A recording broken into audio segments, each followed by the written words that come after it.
आज हम लोग DElEd first year second same की क्लास में पढ़ाएंगे और जो हमारा विषय है वर्तमान भारतीय समाज एवं प्रारंभिक शिक्षा। ठीक है, तो इसको हम लोग पढ़ रहे हैं वर्तमान भारतीय समाज एवं प्रारंभिक शिक्षा में। कल हम लोगों ने हम लोग डॉक्टर राधा कृष्ण के जीवन परिचय के बारे में हम लोग पढ़ रहे थे। यानी डॉक्टर राधा कृष्ण के जो जीवन परिचय के बारे में हम लोगों ने अभी पढ़ा।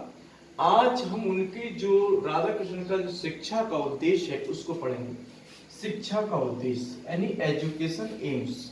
देखिए, हर व्यक्ति का कुछ ना कुछ उद्देश्य होता है। हमने जितने भी दार्शनिक पढ़े हैं, चाहे रूसो हो, प्लेटो हो, सुकरात हो, एंजल्स हो, हॉब्स हो, लॉक हो, जितने भी दार्शनिक देखेंगे, चाहे एशियन समय की हो, चाहे मॉडर्न की हो और चाहे मिडिवल की हो, देखिए किसी ना किसी दार्शनिक ने अपनी बात को कहने का काम किया है। अब देखते हैं कि जो डॉक्टर राधा कृष्ण जो हैं, ये भारत के उपराष्ट्रपति भी रहे हैं, राष्ट्रपति भी रहे हैं, कुल सचिव भी रहे हैं और दर्शन शास्त्र से इन्होंने क्या किया था, एमए भी किया है। तो ये हम लोगों को समझना है कि एक व्यक्ति इतना आध्यात्मिक की ओर ज्यादा इनका झुकाव था, तो आध्यात्मिक की ओर ज्यादा झुकाव होने के कारण इनकी शिक्षा जो होगी वो भी आपको ये इस बात को बिल्कुल कॉन्सेप्ट क्लियर करके चलना है। इनकी जो एजुकेशन जो होगा वो कैसा होगा, आध्यात्मिक ही होगा। क्योंकि जो व्यक्ति वेदों की बात कर रहा है, जो उपनिषद की बात कर रहा है, तो ये बात आपको समझना है कि ये व्यक्ति की ये सोच है वो धार्मिकता की ओर ले जाने की बात करती है, हिंदुत्व को बढ़ाने की बात करता है। ये उनकी थिंक थी। तो ये देखिए, आइए हम लोग समझते हैं उनका उद्देश्य क्या था। अब उद्देश्य के बारे में एक चीज और समझते हैं हम लोग। जैसे कि आप लोगों को मालूम है कि जो डॉक्टर राधा कृष्ण जो है 20वीं सदी के हैं, किसमें 19वीं सदी के हैं। तो 19वीं सदी के होने के कारण इन्होंने क्या किया, इसको हम समझना है। तो उस समय हमारे देश में औपनिवेशिक सरकार यानी कॉलोनियलिज्म गवर्नमेंट यानी ब्रिटिश ईस्ट इंडिया कंपनी जो क्राउन था, जो इंग्लैंड की जो महारानी थी, उनका शासन चल रहा था। अब उनका शासन चल रहा था, उनका एजुकेशन पद्धति भी चल रही थी। तो उनके दिमाग में एक चीज गूंज रही थी कि जो औपनिवेशिक सरकार है, यानी अंग्रेजों ने हमारे देश के लोगों को गुलाम बना के रख लिया है। यानी जो अंग्रेजी शिक्षा है उसने क्या किया है, हमारी जो संस्कृति है उस पर प्रहार किया है, उसको खत्म करने का काम किया है। तो उन्होंने कहा कि लोगों को धार्मिक बनाने की ज्यादा कोशिश की है कि धार्मिकता अगर बना देंगे तो ये माता पिता को पहचानेंगे और अपने से बड़ों को भी, अपने से बड़ों की इज्जत करेंगे। आज अगर हम वर्तमान में देखते हैं, बहुत से लोग जैसे कि एमबीबीएस कर लेते हैं, बीएड भी कर लेते हैं, एमएड भी कर लेते हैं और बीटेक भी कर लेते हैं, लेकिन वो उनके अंदर जो एक प्रेम की भावना, दूसरा इज्जत की भावना उनके अंदर वो समाप्त होती चली जा रही है।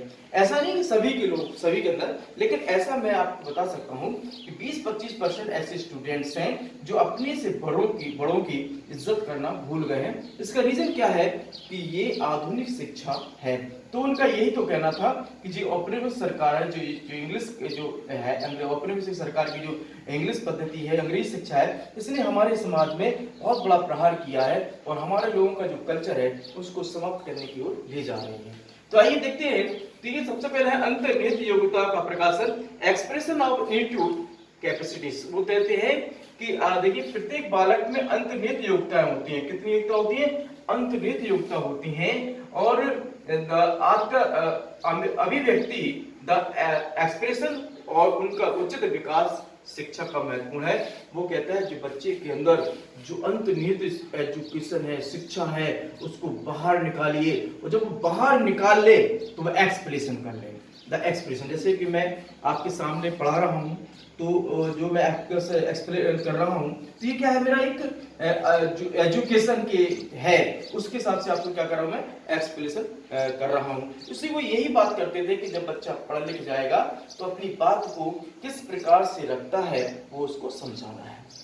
दूसरा देखिए कि हम लोग दैहिक तत्वों, देखिए उन्होंने बताया है दैहिक तत्व बॉडीली एलिमेंट्स की तुलना में आध्यात्मिक तत्वों यानी स्पिरिचुअल एलिमेंट की अधिक महत्व देता है। वो कहते हैं आपको आध्यात्मिक बनाना है।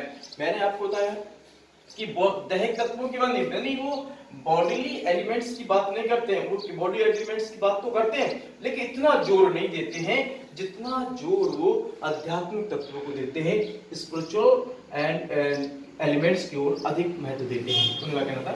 दूसरा उनका था अंत प्रज्ञात्मक ज्ञान की प्राप्ति, रियलाइजेशन ऑफ इन्यूटिव नॉलेज। आपको रियलाइजेशन मतलब क्या, रियलिटी क्या है उसको समझना है। राधा कृष्ण ने ज्ञान के 3 तत्व बताए हैं। कौन कौन से बताए हैं? पहला है प्रत्यात्मक ज्ञान यानी स्पिरिचुअल नॉलेज, दूसरा है प्रत्यात्मक ज्ञान यानी कॉन्सेप्चुअल नॉलेज यानी आपका जो कॉन्सेप्ट है वो क्लियर होना चाहिए, और तीसरा उनका है प्रज्ञात्मक ज्ञान यानी इन्यूटिव ऑफ नॉलेज। तीनों प्रकार के ज्ञान की प्राप्ति की साधन क्रमशः क्या बताया उन्होंने? अगर देखिए आपको क्वेश्चन आता है तीनों ज्ञान की प्राप्ति डॉक्टर राधा कृष्ण ने ज्ञान के कितने स्तर बताए हैं? 3 बताए। एक प्रत्यात्मक ज्ञान, दूसरा है प्रत्यात्मक ज्ञान, और तीसरा जो है प्रज्ञात्मक ज्ञान। अब तीनों को ज्ञान प्राप्त करने के लिए उन्होंने क्या बताया है? इंद्रियां, बुद्धि और आत्मा। क्या कर सकते हैं हम लोग? किससे प्राप्त कर सकते हैं तीनों ज्ञान को? पहला इंद्रियों से, दूसरा बुद्धि से, तीसरा आत्मा से हम इन ज्ञान को प्राप्त कर सकते हैं। आधुनिक शिक्षा व्यक्ति को अधिक से अधिक प्रत्यात्मक स्तर का ज्ञान प्राप्त कर सकती है। देखिए प्रत्यात्मक ज्ञान जो है वो कौन प्राप्त कर सकता है? मॉडर्न एजुकेशन वो प्राप्त कर सकती है, लेकिन ज्ञान प्राप्त करती है, किंतु शिक्षा लक्ष्य होना चाहिए। क्या होना चाहिए? शिक्षा का लक्ष्य होना चाहिए। वह व्यक्ति को प्रज्ञात्मक ज्ञान ही दिला सकता है और जिससे वास्तविक शांति मिल सकती है। जैसे कि मैंने आपको बताया कि सूर्य जो है, जो पृथ्वी जो है वो सूर्य के चक्रमा लगाती है, तो आपके मन में एक जिज्ञासा होना चाहिए वो कैसे लगाती होगी, वो कैसे करती होगी। तो जब हमको इस चीज का पता लग जाता है तो हमारे मन में एक शांति मिलती है। ये उनका नॉलेज है। तीसरा उनका है संकल्प शक्ति का विकास, डेवलपमेंट ऑफ विल पावर। आपकी विल पावर बहुत स्ट्रांगली होना चाहिए। अगर आपकी विल पावर स्ट्रांगली नहीं है तो आप गलत कदम भी उठा सकते हैं। इसलिए उन्होंने कहा कि आपके बच्चे के स्टूडेंट्स जो हो उसकी विल पावर बहुत स्ट्रांग रखिए। अगर स्ट्रांग नहीं है तो वो सेल्फ डाई भी कर सकता है। वो तो ये चीज उन्होंने इस चीज को समझाने की कोशिश की है। मानव कर्म फल के अधीन माना जाता है, यानी जो मनुष्य है वो कर्म के फल के अधीन माना जाता है। वो कहता है कि मुझे काम करूंगा, जैसा मैं काम करूंगा जैसे मुझे फल मिलेगा, ऐसा उसकी एक अभिव्यक्ति होती है। किंतु क्रिएटिव पावर, उसकी जो क्रिएटिव पावर जो होती है, क्रिएटिव पावर संकल्प शक्ति के कारण वह कर्म करने को स्वतंत्र है। देखिए कोई व्यक्ति कुछ भी कर्म कर सकता है, ये तो स्वतंत्र है। कोई व्यक्ति सिविल की तैयारी कर सकता है, कोई पीसीएस की तैयारी कर सकता है, कोई व्यक्ति जैसे ही मान के चले, देखिए आप लोग देखते हैं एग्जांपल में कि एक व्यक्ति चोर भी बन जाता है और एक व्यक्ति आईएएस भी बन जाता है, डॉक्टर भी बन जाता है। उसका रीजन क्या है? क्योंकि व्यक्ति की कर्म फल जो शक्ति है उसको स्वतंत्र है, उसकी वो फ्रीडम है, वो कुछ भी कर सकता है। वो उसके बाद में जब वो बन जाता है, कोई चीज बनता है, आईएएस बन जाएगा तो उसको मन को शांति मिलेगी, डॉक्टर बन जाएगा तो मन को शांति मिलेगा, चोर बनेगा तो उसको मन को शांति नहीं मिलेगी। ये सृजनात्मक शक्ति व्यक्ति का अपना भविष्य स्वयं करती है। और व्यक्ति जो सृजनात्मक व्यक्ति होती है, क्या होता है? व्यक्ति में क्या होता है? क्रिएटिव पावर होती है, खुद सृजनात्मक शक्ति होती है और वो अपना भविष्य स्वयं तय करता है। उसे कोई कोई इसको सहयोग नहीं होता है। चौथा है इनका है चरित्र का निर्माण। चरित्र का निर्माण, कैरेक्टर फॉर्मेशन। एक चरित्र की बात करते हैं कि देखिए चरित्र देखिए सबसे मेन चीज होता है। वो उनका डॉक्टर राधा कृष्ण का मतलब यही है, जब जो व्यक्ति आध्यात्मिक होता है तो उसका चरित्र साफ सुथरा होता है, क्लीन होता है, उससे कोई किसी से लेना देना नहीं होता है। के अनुसार चरित्र के द्वारा राष्ट्र का भाग का निर्माण होता है। अगर देखिए किसी देश के जो से मान के चलिए हमारे देश में 135 करोड़ जनसंख्या है, तो अगर हमारे देश की जो लोगों का चरित्र का अच्छा नहीं होगा तो राष्ट्र भी क्या होगा? अच्छा नहीं बनेगा। तो वो यही कहते हैं कि जिस देश का राष्ट्र का चरित्र अच्छा नहीं है तो उस राष्ट्र का निर्माण भी, जो उसके राष्ट्र के जो निर्माण है उनको देश का भी चरित्र कैसा होगा? नीचा होगा। देखिए उसने बताया डॉक्टर राधा कृष्ण के अनुसार चरित्र के द्वारा राष्ट्र के भाग्य का निर्माण होता है। क्या होता है? भाग्य का निर्माण होता है। जिस देश के निवासियों का चरित्र नीचा है वह देश कभी महान नहीं हो सकता है।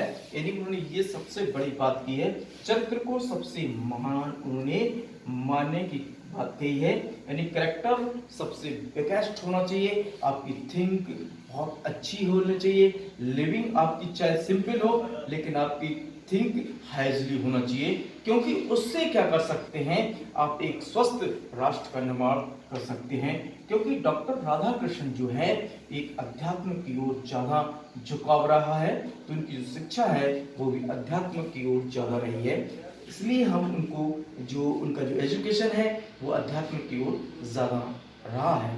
आज का टॉपिक यहीं ख़त्म होता है, कल उनका हम कैरिकुलम के बारे में पढ़ेंगे।